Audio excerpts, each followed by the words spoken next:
Hi there, my name is Scott Sr. My hometown is Beverly Hills, California. My major was theater with an emphasis in musical theater, and I graduated spring 2020.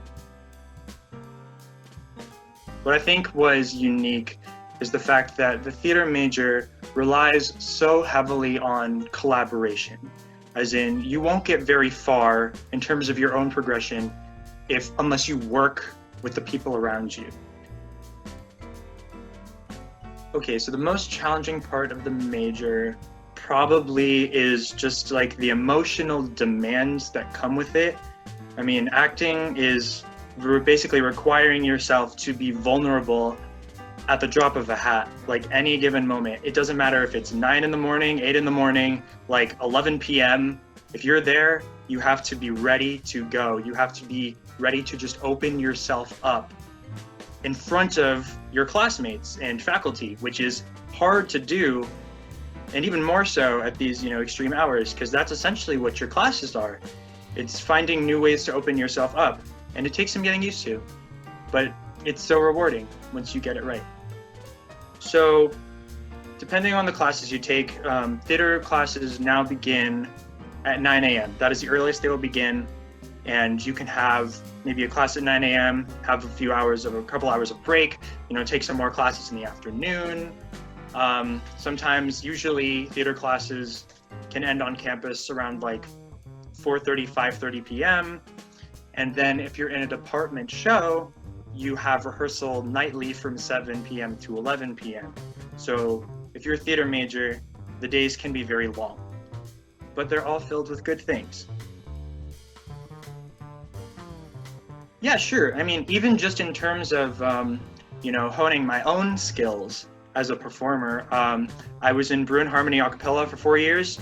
I started my freshman year in the choral program that they have at UCLA as part of the music school.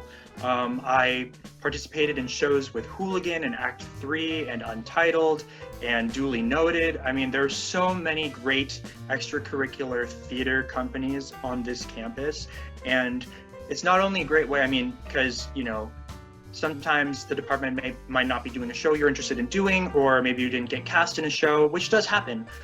And that's where these extracurricular theater companies come in, because you can, they offer a broad scope of shows. You will probably find something that is right for you in there, and they're probably be more than happy to work with you. And it's a great way to just flex your muscles, in terms of what you already know, and then learning things, following more aspects of theater as you go. So these programs, Bruin Harmony a cappella has our own website. We're on Facebook, we're on Instagram.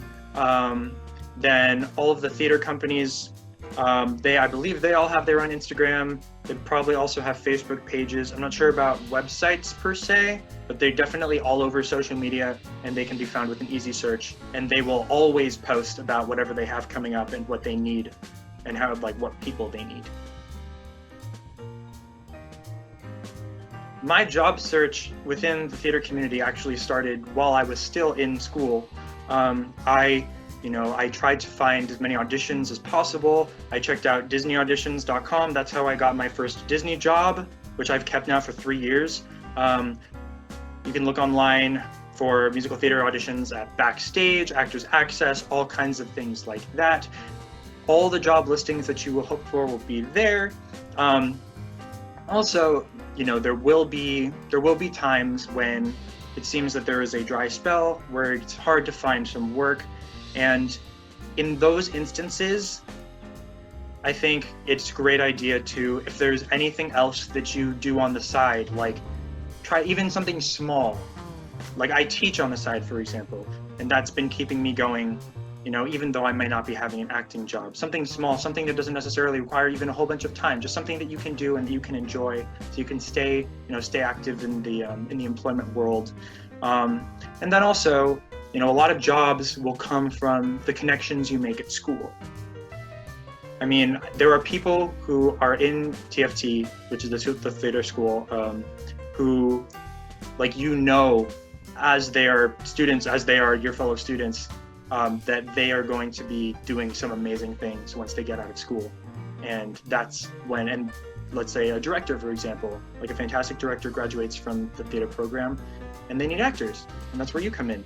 So it's all about, you know, who you meet, who you do work with, and who you develop good rapport, good relationships with, so that those connections can come in handy after school. My advice would be to come in with an open mind.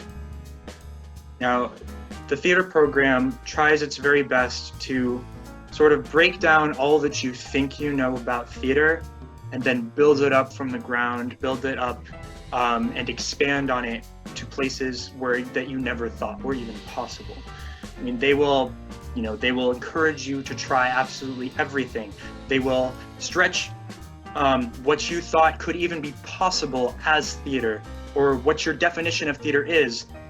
You will have a completely new understanding of, you know, this art form that you've been studying your whole life but realized you knew really nothing about. And also, try everything. Absolutely try everything. TFT offers a huge range of different facets of theater that you can become involved in, and it's really easy to, even if you're, let's say you're a director and you want to take a playwriting class, it's really easy to do that. Well, basically all you have to do is ask. Sometimes an audition is necessary, but usually even then, it's very easy to get into these classes. So really try everything, because your education in the theater program is what you make of it. So really, try everything. And with that, I will say, go Bruins, bye-bye.